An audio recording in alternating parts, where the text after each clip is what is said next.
kan yang ini saya baca itu mengenai kebutuhan-kebutuhan ya kan, kayak kakak Dora tadi 200.000 200.000 ya. sudah itu ada bagian-bagian yang tidak dapat atau Ya. miskin yang secara mendadak itu.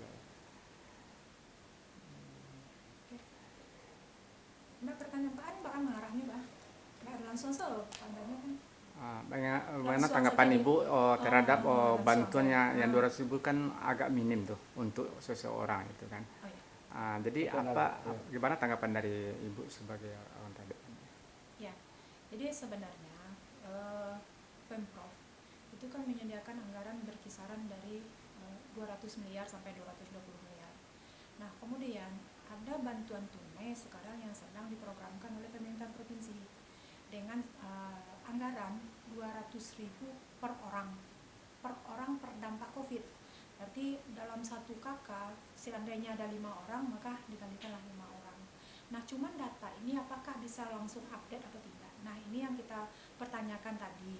Karena data yang dipakai kan diserahkan kepada dinas sosial itu kan diberikan kesempatan hanya 15% dari data DTKS itu. Nah, kita mengusulkan bagaimana nanti kan ini yang berdampak COVID ini bukan karena hanya data BDT saja. Nah, mereka yang terdampak itu secara sosial ekonomi yang perlu kita bantu sekarang. Nah, ini bagaimana pemerintah memikirkannya setelah terdampak secara ekonomi dan terdampak lagi sebagai nanti pasca nanti atau setelah selesainya wabah COVID ini. Tadi katanya disebutnya itu Bu, bantuan 200.000 itu kan saya rasa cukup kata. Tapi langkah-langkah dari DPRD sebagai pemantaunya gimana? Pengawasannya gimana? Terhadap imbauan terhadap gubernur atau gimana pemerintah daerah? Iya, sebenarnya kalau untuk angka 200.000 dengan kapasitas jumlah penduduk Sumatera Barat, ini kan angkanya sebenarnya luar biasa. Nah, ini kita pasti lebih dulu melakukan penggeseran anggaran dan berdasar daftar pijak kepada Impres nomor 4 2020. Ada 3 langkah yang harus kita laksanakan di situ. Baik itu pergeseran anggaran tentang belanja modal. Nah, ini tentu kebijakan yang harus diambil adalah 2 sisi, yaitu pemerintahan antara pemerintah dan lembaga. Nah, ini kan baru akan melakukan pembahasan bersama. Apakah ini bisa dilakukan ketika dikatakan tadi apakah ini memadai, soal memadai tidak memadai. Nah, ini nanti akan dikaji oleh pemerintah dan lembaga. Bagi yang baru gimana tuh Bu? Soalnya kan ada sebagian tuh dampak yang tidak ada kerja atau gimana.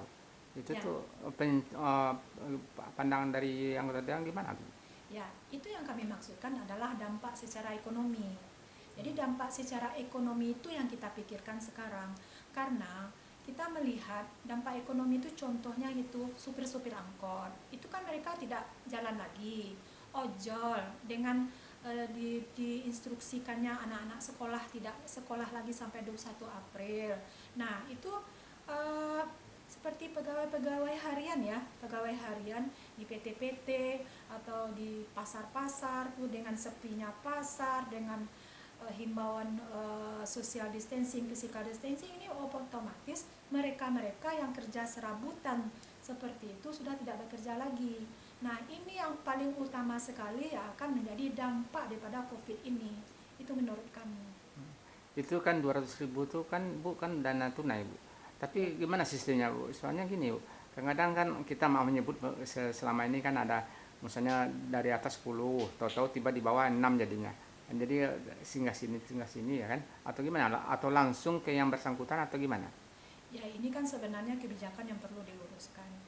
Ada beberapa program walaupun itu dana tunai, mungkin barangkali dalam pengadaannya ada beberapa hal yang harus secara administrasi dilalui. Nah, bukan berarti apakah dana ini dipotong atau tidak dipotong, tapi ada beberapa administrasi yang harus disiapkan. Tapi ini kan secara regulasi, ini kan sebenarnya kita kan perlu ketransparan, pemerintah perlu transparan dengan itu gitu. Kemudian ketika dikatakan tadi bahwa ada dana langsung 200.000, ketika memang ini sudah disampaikan kepada masyarakat dan ini sudah menjadi kebijakan, sebaiknya ini kan tidak lagi ada pemotongan